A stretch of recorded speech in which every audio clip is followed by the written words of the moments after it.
The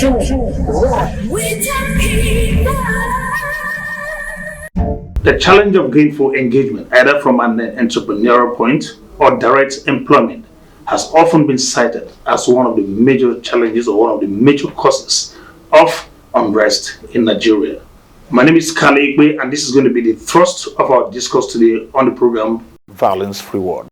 And to help us do justice to this is no other than the very young and dynamic entrepreneur, politician, and peace advocate, Moses Siasia.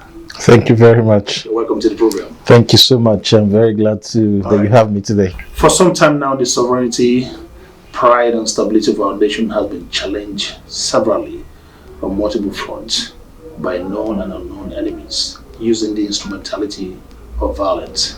The scourge has been felt in the northwest, northeast, north central, south, and southeast. How does this worry you as a patriot that you are? The future and the destiny of this country lies in our hands as young people, and majority of those who are propelling or propagating this abnormality, as you have actually described, are within my age bracket. And it gives me a lot of concern as a Nigerian who is seen as a trustee of prosperity. One wonders why, the society have refused to pay attention to the young people of this nation, because any nation that will fail to take care of its young people will plan to fail. And this is the failure we are seeing as a result of the escalation of violence in different parts of the country today. You could see the rise in the Niger Delta as a result of the militancy. People who were discontent, people who were marginalized, the young people took over, took arms, against government. There was an amnesty process, and today there's peace in the region. After that, you see the Boko Haram. This escalation of violence around the country, and need to continue to be the same if we fail to, plan for our young people. Looking at the peace in the Niger Delta today, which is relatively calm, would you say the calmness you have there is cosmetic or real? The calmness that you see in the Niger Delta today, it's short term, it's not long term. Because you find out that after the amnesty program, where a lot of young people lay down arms, and all that, but today they have acquired training in the oil and gas industry. They have acquired training in the economy. They have also acquired training in some vital, part and key session. To the amnesty program, the training for young people. For the young people. So, and after the training, what next? If there's no proper engagement, they said the idle mind becomes the devil's workshop. That kind of like preempts my question. I was going to ask you, about the Niger Delta Peace Forum, which we are part of, inform me, I was going to ask you what you say you actually have achieved, which you have just somehow linked to the amnesty program, basically. Are you saying all of that as achievement for the Niger Delta Peace Forum? We live in a world of sustainability today. Even the United Nations is talking about sustainable development goals. Countries are engaging in programs and projects that are geared towards sustainability. So that program, as far as I'm concerned, is a short-term measure in the sense that, there was no proper sustainability plan. So let's get what is straight here. Short-term measure. Short-term success? Yeah, short-term success. Yeah. Okay, all right. Now, you're still watching Talking Violence. And when we come back, Moses Siasia will tell us what is going on some more in the Niger Delta region.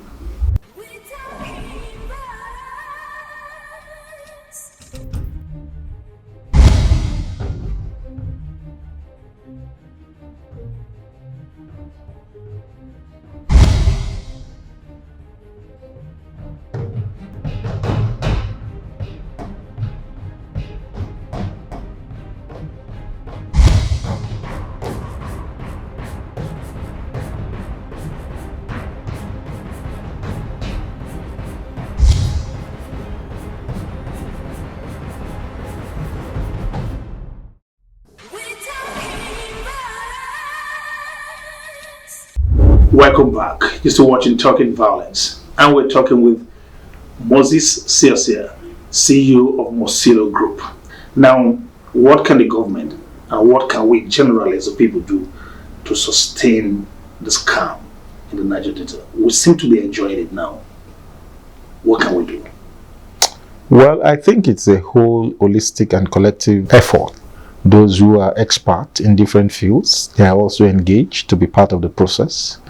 Stakeholders must be, very, very sincere in bringing about sustainability in the region. The issue that we are faced with today is, I can say, that we are sitting on a time bomb where people that have been trained on different form of, specialization are being redundant. There's no proper engagement process. I think this is where we are missing it. You said there's no proper building in terms of capacity development. See, human capacity endeavors can be, it's not just train someone and just let the person go. You must train. After training, there's what they call setting up empowerment.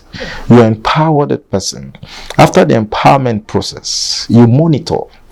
After the monitoring process, you provide mentorship. After providing mentorship, you provide what is called the self-reliance process, where you get outcome, evaluation, do some form of evaluation. Okay, this person has been trained, he has been empowered, engaged. So what are we going to do to see if he has actually, have some level of increase in capital, increase in employment, there is bookkeeping. Nobody's talking about that. So this is the empowerment process we are talking about, the sustainability process of it, where young people, they call them ex-militants, are being paid about 60-something thousand naira every month, doing nothing. It's a time bomb. There's nowhere in the world that such thing happens. Nowhere in the world. I can tell you that. The most effective way to promote peace, to promote sustainability, as we are discussing in the Niger Delta, is bottom to top approach. And this is the only solution that we can adopt in the region. A lot of people who I don't also want to mention names here, who have suddenly become billionaires, they get contracts from government, they're suddenly big men now on the account of getting involved with the militancy and all that kind of stuff. How do you get it to work? How do you communicate it? Well, I totally disagree with you, my friend Kali. I totally disagree with you. I've met extremely brilliant, talented young men and young women in the region. It's not about elitist things. For example, I will tell you, how many of us who were on the street hawking, we are street kids, we had a choice at that time to go into militancy because everything was in our disposal. But we made a choice today to be very industrious, to be productive, to add value to the process of growth in society. But how many of us are being engaged as mentors in that region? The answer is no. We don't get that. I'm surprised to hear this. But I am telling you, this is the reality. Recently, Southwest governors, they came together. Some stakeholders within the Southwest. Let us train our young people because of food security with some level of international, support, NGOs. They want to train in 5 years, 15,000 youth in agriculture. I was called. These are the kind of calls I don't receive from my people. And I'm telling you this with all manner of seriousness. Somehow, you're beginning to hint at us not taking advantage of anything you understand and not being able to harness anything you understand. It is just being let loose. Probably maybe that's why you wanted to take charge of the state yourself. I cannot be an advocate and still operate from behind the scenes. The leadership lacuna that we have in our region is very worrisome. Those who are actually concerned about the genuine interests, collective interests of our people, they're less than 5% in the leadership space. I can say this anywhere. Look at the Niger Delta region. those oil producing communities, our governors, and those who are saddled with the responsibility at the federal level, how many of them have actually sat down to say, okay, look, we have an economic problem here. Let's see how we can solve it. But what we see on a daily basis are political challenges. Brothers fighting brothers, sisters fighting sisters, ownership of land. These are problems. But is that the issue? We need to prepare the next generation of young people in that region. The next generation of young people who are very docile. Our people are not aware of what is going on in the global world. How many states do you have a functional skill acquisition center? How many states do we have a functional sports development institute? How many states in the region do we really have programs and projects that are geared towards reshaping the moral lives of our young people? This is a question you need to ask yourself. And when you see that, you will understand that there are leadership that are deliberate to build the next generation of young people in that region. But today, you can't find that. Even the NDDC today, that is supposed to be an interventionist agency to bring about genuine development to our people. Look at how much have come to NDDC, how much have come to our various states, and look at the level of development in the region. My brother, we are sitting on a time bomb. You are not putting this blame on someone else. This is an in-house made problem. If you listen to me carefully, Yes. it is our own people. You use politics to divide your people. You use sentiments to divide your people. You use selfish interest to undermine the collective interest of the generality of the people in the region. As a young man from Niger Delta, my heart bleeds. Go to Texas, go to Iran, go to Saudi Arabia, go to Algeria, go to Egypt. These are oil producing countries. How many of our people have the oil and gas industry engaged? Have you asked yourself the question? Which is supposed to be the highest employer of labor in the region. They are less than 20%. Questions. There's no other way of doing this than talking about it instead. Well, we're still talking violence with Moses Siasia here. And when we come back, Moses Siasia tells us more on how to get the young people or the youth gainfully engaged. We'll be right back.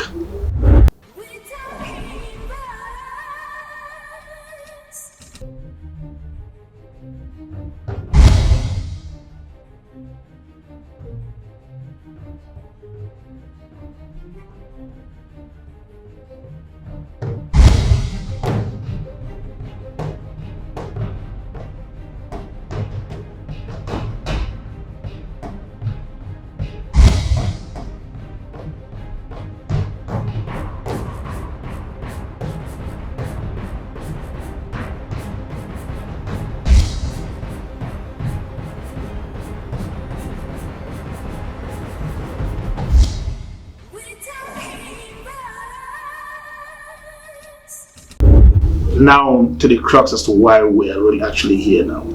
How do you think we can get our young people, especially the ones in the Niger Delta region, engaged? It should be a deliberate effort by the people themselves. Change of mentality, change of focus. We must redefine our culture as a people, and also stakeholders, government at all levels must be serious.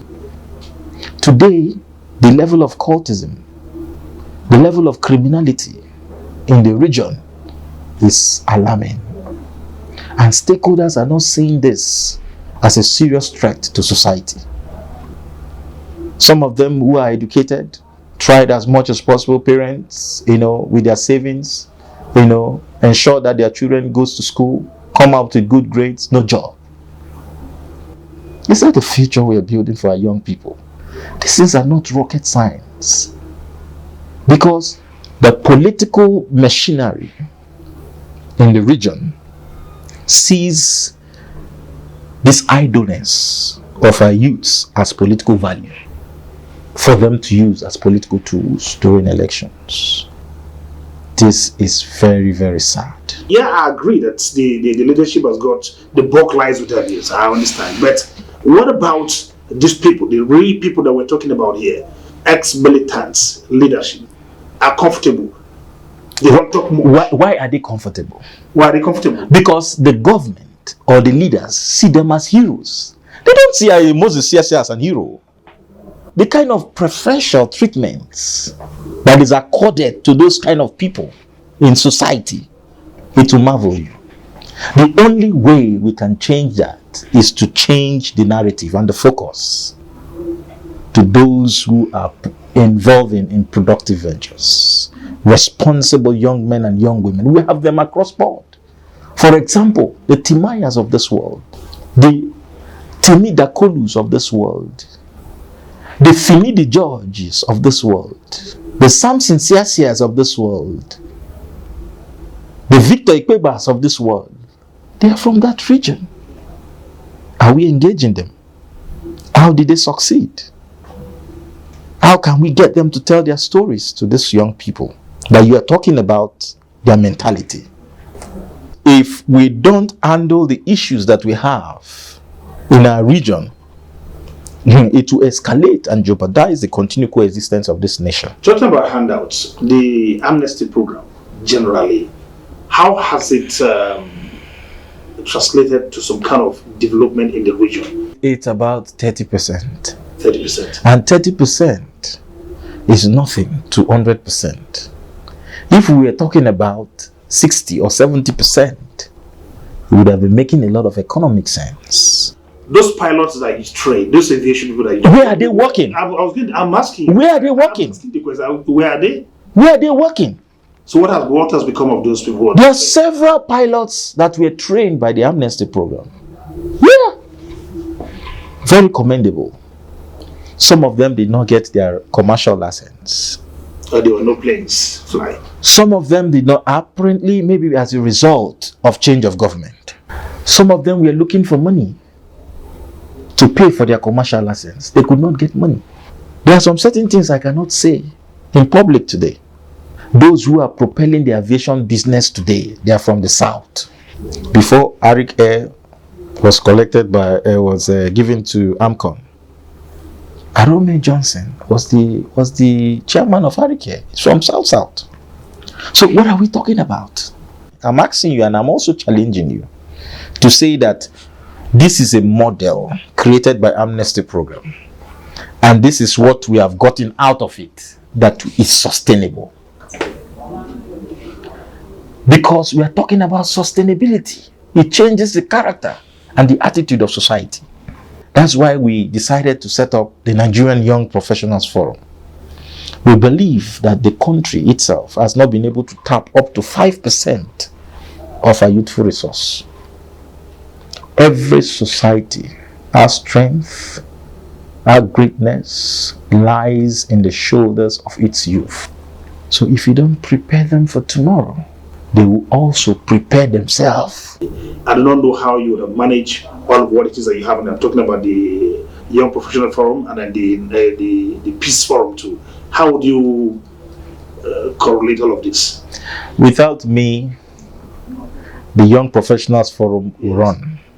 Because there are processes, there are standards, there are laid down procedures that have been done by leadership. Leadership is deliberate. The Niger Delta Peace Forum, which I coordinated today, as a result of it, you could see the extent of peace in the region today. But to me, I am not satisfied because I feel that is a short-term measure. So one man, you can see South Africa today, the late blessed memory, our South African legend, Nelson Mandela, Magandhi of India. These are men that brought about the revolution of their various countries. one man can bring about the change that Nigeria needs. We don't need too many people. Let me tell you, Kali, I will never, criticize federal government towards undermining our people or, shortchanging our people. The federal government, as far as I'm concerned, have tried. And that is the truth.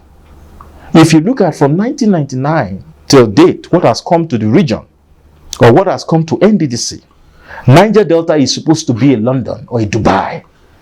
But where are these resources channeled to? Would you look at your people in your face and tell them this without fear of being attacked? Kali, Yes. Kali, you should know me by now. You should know me by now. I'm a man of strong will. I'm a man of great personality. I don't miss word when I speak. I tell my people the bitter truth. If you like me, fine. If you don't like me for it, you leave it. But this is the reality.